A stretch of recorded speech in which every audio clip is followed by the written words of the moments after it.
Hello friends, आज की ताज़ा खबरों में आप सभी का स्वागत है। झारखंड की तमाम छोटी बड़ी खबर इस वीडियो में देखने को मिलेगी। सबसे पहले बड़ी खबर, 12 साल वाले शिक्षकों को वरीय वेतनमान। एक बड़ी खबर कि झारखंड में 12 साल से सेवा कर रहे हाई स्कूलों के सहायक शिक्षकों को वरीय वेतनमान का लाभ मिलेगा। इसके लिए शिक्षा विभाग ने सभी जिलों से प्रस्ताव मांगा है। इसके साथ ही इधर पारा शिक्षकों का 19 और 21 को JEPC में प्रदर्शन। इधर झारखंड के पारा शिक्षकों ने 2 महीने के मानदेय का भुगतान नहीं किए जाने पर आंदोलन करने का ऐलान कर दिए हैं। एकीकृत सहायक अध्यापक संघर्ष मोर्चा ने जहां सरकार को 20 सितंबर तक जुलाई अगस्त का बकाया मानदेय का भुगतान नहीं होने पर 21 सितंबर को झारखंड शिक्षा परियोजना परिषद के समक्ष प्रदर्शन करेंगे। इसी के साथ ही अगली बड़ी खबर, हाईकोर्ट परिसर में जगह नहीं रहने का विरोध कल से। इधर हाईकोर्ट के नए परिसर में वकीलों को चेंबर, लाइब्रेरी और कोई सुविधा नहीं दिए जाने के विरोध में हाईकोर्ट के अधिवक्ता आंदोलन करेंगे। इसके तहत 13 से 16 सितंबर तक सभी वकील सफ़ेद बिला लगाकर काम करेंगे। इस अवधि में यदि उनकी मांगों पर विचार नहीं किया गया तो 19 सितंबर से हाईकोर्ट के गेट पर धरना देंगे। इसी के साथ ही अगली बड़ी खबर, पल्ली दिवस का आयोजन 4 दिसंबर को। इधर रांची पल्ली का कथाकली समुदाय 4 दिसंबर को मनाए जाने वाले पल्ली दिवस की तैयारी में जुट गया है। इससे लेकर कई कार्यक्रम होंगे और विभिन्न खेलों का भी आयोजन किया जाएगा और फुटबॉल के मुकाबले 11 सितंबर से शुरू होकर 16 अक्टूबर तक चलेंगे। इसी के साथ ही अगली बड़ी खबर, नई उत्पाद नीति के बाद 11 जिलों में घटी शराब की बिक्री। इधर झारखंड में मई 2022 में नई उत्पाद नीति लागू होने के बाद से राज्य के 11 जिलों में शराब की बिक्री घट गई है। देखा जाए तो इधर गढ़वा, पलामू, लोहरदगा, सिमडेगा, रामगढ़, धनबाद, जामताड़ा, पाकुड़, गिरिडीह, सरायकेला और पश्चिमी सिंहभूम में शराब की बिक्री कम हो गई है। बिक्री घटने के बाद राज्य के उत्पाद आयुक्त कमलेश्वर प्रसाद सिंह ने इन जिलों के सहायक उत्पाद आयुक्त और उत्पाद अधीक्षक को शोकॉज किया है। इसी के साथ ही अगली बड़ी खबर, IIT पास 1700 युवकों को नौकरी जल्द। इधर श्रम नियोजन मंत्री सत्यानंद भोक्ता ने रविवार को कहा है कि राज्य सरकार IIT पास 1700 युवकों को शीघ्र नौकरी देगी। इसके लिए तैयारी शुरू कर दी गई है। वहीं चतरा के जवाहरलाल नेहरू स्टेडियम में पुरानी पेंशन आभार रैली को संबोधित करते हुए मंत्री ने ये ऐलान किए हैं। वहीं उन्होंने कहा कि आने वाले समय में राज्य में विभिन्न पदों पर बड़े पैमाने पर बहाली होगी। वहीं 50,000 शिक्षकों की नियुक्ति को लेकर कैबिनेट से मंजूरी भी मिल चुकी है। इसी के साथ ही अगली बड़ी खबर, झारखंड में अब लंपी वायरस ने दे दी दस्तक। इधर गुजरात, राजस्थान, MP, UP समेत कई राज्यों में कहर बरपा रहे लंपी वायरस ने अब झारखंड में भी दस्तक दे दी है। राज्य के 2 जिलों रांची और देवघर में इसके संदिग्ध मामले सामने आए हैं।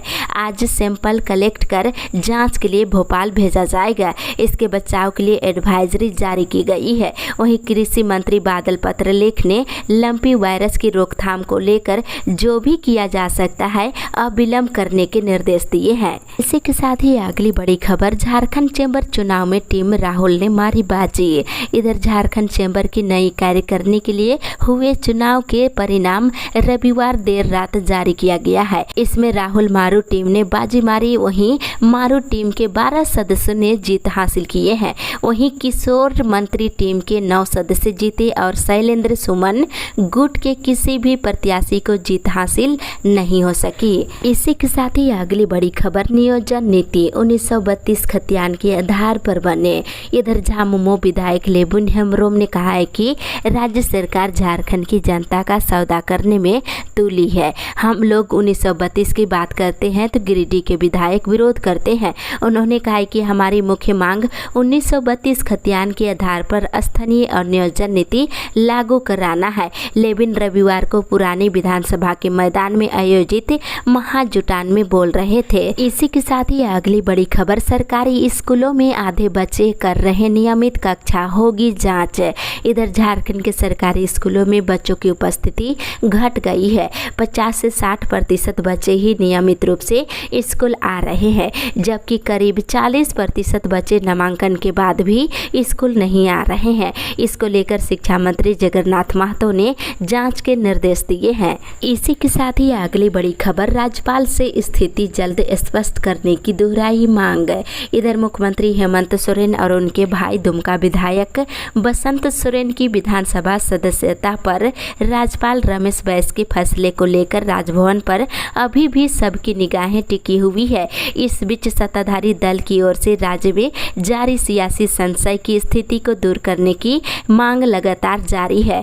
राज्यपाल से झारखंड मुक्ति मोर्चा और कांग्रेस ने एक बार फिर जल्द आधिकारिक रूप से स्थिति स्पष्ट करने की मांग की है। इधर सुप्रीमो भट्टाचार्य ने राज्यपाल से एक बार फिर मुख्यमंत्री हेमंत सोरेन की सदस्यता पर अपना फैसला जल्द सार्वजनिक करने की मांग की है। इसी के साथ ही अगली बड़ी खबर, वित्त मंत्री ने किया खाद्य सुरक्षा एटलस का विमोचन। इधर झारखंड के वित्त मंत्री रामेश्वर उरांव ने रविवार को ग्रामीण झारखंड के खाद्य सुरक्षा एटलस का विमोचन किए। वहीं आयोजन मानव विकास संस्थान नई दिल्ली, इंदिरा गांधी विकास अनुसंधान संस्थान मुंबई ने संयुक्त रूप से किया है। इस दौरान झारखंड में खाद्य और पोषण सुरक्षा पर चर्चा हुई है। वहीं मंत्री ने कहा है कि इस साल खराब मानसून के कारण कृषि पर महत्व दिया जा रहा है और इस साल राज्य के कई जिलों में सूखे जैसी स्थिति है। इसी के साथ ही अगली बड़ी खबर, फसल राहत योजना के लिए पहुंचे 20 लाख आवेदन। इधर झारखंड के 1.5 दर्जन जिलों में बारिश के अभाव से खरीफ फसल में धान की फसल पर सबसे अधिक असर पड़ा है। किसानों से आवेदन मांगा गया है। अब तक लगभग 20 लाख आवेदन कृषि विभाग को मिल चुके हैं। आवेदनों की जांच लगातार चल रही है और सभी प्रक्रिया पूरी होते ही किसानों को नष्ट या नुकसान हुए फसलों के एवज में राहत दी जाएगी। वहीं कृषि विभाग के अधिकारियों के अनुसार संभावित सुखाड़ को लेकर लगातार समीक्षा हो रही है। इसी के साथ ही अगली बड़ी खबर, डोरंडा कॉलेज के शिक्षक आज भी करेंगे प्रदर्शन। इधर डोरंडा कॉलेज में पिछले दिनों शिक्षक डॉक्टर मतियूर रहमान से मारपीट के विरोध में कॉलेज के शिक्षकों का विरोध प्रदर्शन जारी रहेगा। बता दें, इधर कैंपस में सुरक्षा का पुख्ता इंतजाम नहीं होगा तब तक वे अपना विरोध जारी रखेंगे। शिक्षकों ने काला बिल्ला लगाकर विरोध प्रदर्शित करने का निर्णय लिया है। इसी के साथ ही अगली बड़ी खबर, रांची विश्वविद्यालय में होगा पहला खेल दीक्षांत समारोह। इधर हाल ही में हुए कॉमनवेल्थ खेलों में भारत की ओर से विभिन्न खेलों में प्रतिनिधित्व करने और मेडल जीतकर लाने वाले रांची विश्वविद्यालय रांची के खिलाड़ियों के प्रदर्शन से विश्वविद्यालय काफ़ी उत्साहित है। रांची विश्वविद्यालय प्रशासन अपनी खेल प्रतिभाओं को प्रोत्साहित करने के लिए पहला स्पोर्ट्स कन्वेंस आयोजित करने जा रहा है। ये आयोजन नवंबर से फरवरी के बीच किया जा सकता है। इसी के साथ ही अगली बड़ी खबर, दीपावली और छठ को ले ट्रेनों में अभी से ही वेटिंग। इधर दीपावली और छठ को लेकर दिल्ली से बोकारो पहुंचने वाली ट्रेनों में अभी से ही वेटिंग दिखने लगी है। त्योहारों के दौरान बाहर से बोकारो आए लोगों को इस बार लौटने में परेशानी हो सकती है। छठ के बाद बोकारो से लौटने के लिए भी ट्रेनों में जमकर बुकिंग हो रही है। दिल्ली, मुंबई और अन्य दूसरे राज्यों को जाने वाली ट्रेनों में 1 से 10 नवंबर के बीच सभी श्रेणी में वेटिंग लिस्ट हो चुका है। इसी के साथ ही अगली बड़ी खबर, छात्राओं को धमकी देने पर भाजपा नेता नाराज। इधर रांची जिले के ओरमांझी में स्कूली छात्राओं को अगवा करने की धमकी देने और हरवे हथियार लहराने की घटना पर भाजपा ने कड़ी आपत्ति जताई है। वहीं राज्य सरकार को घेरा है। भाजपा विधायक दल के नेता बाबूलाल मरांडी ने कहा है कि जब शासन आक्रामक हो तो ऐसी अपराधी सिर उठाकर तांडव करते हैं। झारखंड में गुंडागर्दी की घटनाएं थम नहीं रही है। इसी के साथ ही अगली बड़ी खबर, निदेशक के पदों पर नियुक्ति के लिए इंटरव्यू कल से। इधर रांची विश्वविद्यालय के institute of legal studies, institute of management studies और स्कूल ऑफ मास कम्युनिकेशन में अनुबंध पर निदेशक और सहायक प्राध्यापकों समेत प्लेसमेंट समन्वयक की नियुक्ति की जाएगी। इसके लिए विश्वविद्यालय की ओर से वॉक इन इंटरव्यू का आयोजन 13 और 14 सितंबर को किया जाएगा। इसी के साथ ही अगली बड़ी खबर, खबर, राज्यसभा के फंड से करेंगे मदद।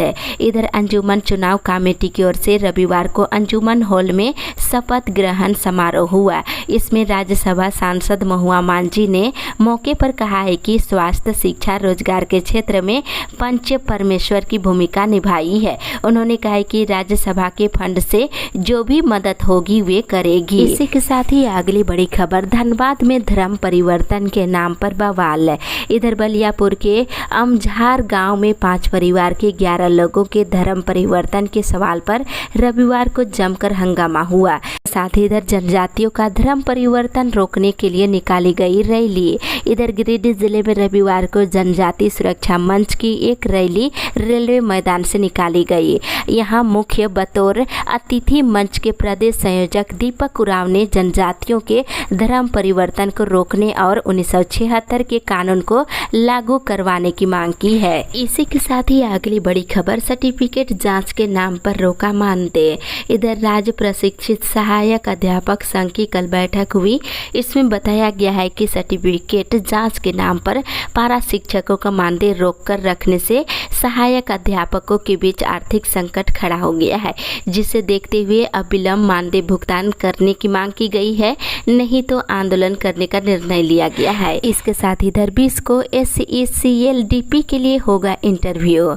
इधर कोल इंडिया एवं अनुषंगिक कंपनियों के 26 महाप्रबंधकों को कोल इंडिया की ओर से IICM में लक्ष्य नामक कार्यशाला के तहत विशेष प्रशिक्षण कल दिया गया और बताया गया है कि 20 नवंबर को SECL के निदेशक क्रमिक के लिए इंटरव्यू लिया जाएगा। इसी के साथ ही अगली बड़ी खबर, एक सप्ताह से सफाई कर्मियों की हड़ताल। इधर नगर परिषद सफाई कर्मी पिछले एक सप्ताह से हड़ताल पर है।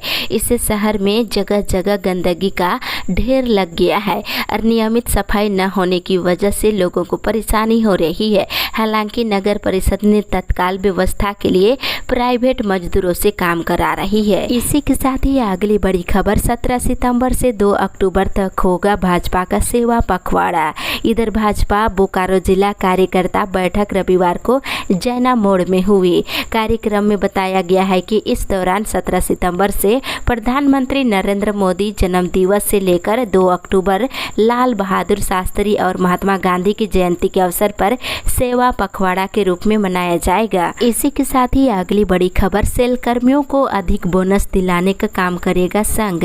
इधर भारतीय इस्पात मजदूर महासंघ की 2 दिवसीय कार्य समिति की बैठक का समापन रविवार को हुई। बताते चले इस बैठक में सेल कर्मियों के मनोबल को ऊंचा रखने के लिए सेल प्रबंधन को अधिक से अधिक बोनस दिलाने का काम भारतीय मजदूर संघ करेगा। इसी के साथ ही अगली बड़ी खबर, पारा शिक्षकों का प्रमाण पत्र जांच अधूरा, मानदेय बंद। इधर राज्य सरकार शिक्षा विभाग के बार आदेश देने के बावजूद पारा शिक्षकों के शैक्षणिक योग्यता, टेट पास और प्रशिक्षण संबंधित प्रमाण पत्र का सत्यापन का कार्य अभी तक पूरा नहीं हो सका है, जिसके कारण मानदेय पर रोक लगा दिया गया है। इसी के साथ ही अगली बड़ी खबर, पेट्रोल से जलाई गई छात्रा की बहन को मिली नौकरी। इधर दुमका शहर में पेट्रोल से जलाकर हत्या कर दी गई नाबालिग छात्रा की बड़ी बहन को जिला प्रशासन के द्वारा उपभोक्ता फॉर्म में आउटसोर्स से कंप्यूटर ऑपरेटर की नौकरी दी गई। वहीं रविवार को दुमका के झामुमो विधायक बसंत सोरेन खुद पीड़िता के घर पहुंचकर अपने हाथों से उसकी बड़ी बहन को नियुक्ति पत्र सौंपे हैं। वहीं झारखंड सरकार की ओर से इस परिवार को मुआवजा के तौर पर 10 लाख रुपए दिया जा चुका है। इसी के साथ ही अगली बड़ी खबर, केंद्रीय रेल राज्य मंत्री 19 को आएंगे साहेबगंज। इधर केंद्रीय रेल राज्य मंत्री राव साहेब पटेल दानव 3 दिवसीय दौरे पर 19 सितंबर को साहेबगंज पहुंचेंगे और अगले वर्ष सिलेबस में दिखेगा बदलाव। इधर जैक के अध्यक्ष अनिल कुमार महतो ने कहा है कि नई राष्ट्रीय शिक्षा नीति के बाद कई तरह के बदलाव देखने को मिलेंगे। 2023 की परीक्षा के लिए बदलाव किया जा चुका है। नए सिलेबस के अनुसार पहले और दूसरे टर्म की परीक्षा ली जाएगी। इस बार JPSC रिजल्ट आने के बाद बहाल किए गए एक भी अभ्यर्थी BEd और DLED पास नहीं है। इसी के साथ ही अगली बड़ी खबर, कोडरमा राजगीर लाइन पर 14 किलोमीटर तक पैसेंजर ट्रेन चलाने की तैयारी। इधर कोडरमा तिलैया राजगीर रेल लाइन का काम चल रहा है। झारखंड के 14 किलोमीटर हिस्से में गंजड़ी के आगे झरैया तक पैसेंजर ट्रेन दिसंबर तक चलाई जा सकती है। वहीं इधर कोडरमा तिलैया राजगीर रेल लाइन का काम तेजी से चल रहा है। इसी के साथ ही अगली बड़ी खबर, नियुक्ति नहीं होने से लटके हैं शिक्षा समिति और प्राधिकरण में ताले। इधर अध्यक्ष और सदस्यों की नियुक्ति नहीं होने से नेतरहाट विद्यालय प्रबंधन समिति और झारखंड शिक्षा न्यायाधिकरण में ताले लटके हुए हैं। ये स्थिति लंबे समय से बनी हुई है। इसी के साथ ही अगली बड़ी खबर, आकांक्षा में नामांकन के लिए 30 तक कर सकते हैं आवेदन। इधर राज्य स्तरीय आकांक्षा केंद्र में एडमिशन के लिए दिशा निर्देश जारी कर दिया गया है। जानकारी के अनुसार परीक्षा कक्षा 7, 8, 9 और 10वीं उत्तीर्ण स्टूडेंट के लिए आयोजित की जाएगी। परीक्षा आवेदन फॉर्म 15 से 30 सितंबर तक भरे जाएंगे। इच्छुक अभ्यर्थी आवेदन कर सकते हैं। इसी के साथ ही अगली बड़ी खबर, मैथिली भाषा को ले लगातार चलेगा हस्ताक्षर अभियान। इधर मैथिली भाषा संघर्ष समिति रांची जिला का बैठक हरमू में कल संपन्न हुआ। इसमें मैथिली भाषा को लेकर चलाए जा रहे हस्ताक्षर अभियान लगातार चलाने पर सहमति बनी है। इसी के साथ ही अगली बड़ी खबर, मौसम विभाग से आज से अगले 5 दिनों तक होगी बारिश। इधर रविवार को शहर में रुक रुक कर बारिश होती रही। अनुमान लगाया जा रहा है कि अगले 5 दिनों तक बारिश होगी। वहीं मंगलवार को मूसलाधार बारिश होने की प्रबल संभावना है। साथ ही साथ इधर राज्य के कई हिस्सों में शनिवार से ही रुक रुक कर बारिश हो रही है। मौसम विभाग के मुताबिक अगले 2 दिनों तक रांची में बादल छाए रहेंगे। तेज बारिश के साथ ठंडी हवाएं चलने की भी संभावना है। इसी के साथ ही अगली बड़ी खबर, प्रधानमंत्री आज करेंगे IDF-WS 2022 का उद्घाटन। इधर प्रधानमंत्री नरेंद्र मोदी सोमवार को ग्रेटर नोएडा में IDF वर्ल्ड डेयरी समिट 2022 का उद्घाटन करेंगे। इसकी तैयारी पूरी हो गई है। इसी के साथ ही अगली बड़ी खबर, राशि भुगतान के लिए ग्रामीणों ने DBL के समक्ष दिया धरना। इधर अमड़ापड़ा प्रखंड के अमीरजोला स्थित DBL कार्यालय के मुख्य द्वार में बकाये राशि भुगतान को लेकर रविवार को स्थानीय ग्रामीणों के द्वारा जमकर धरना दिया गया।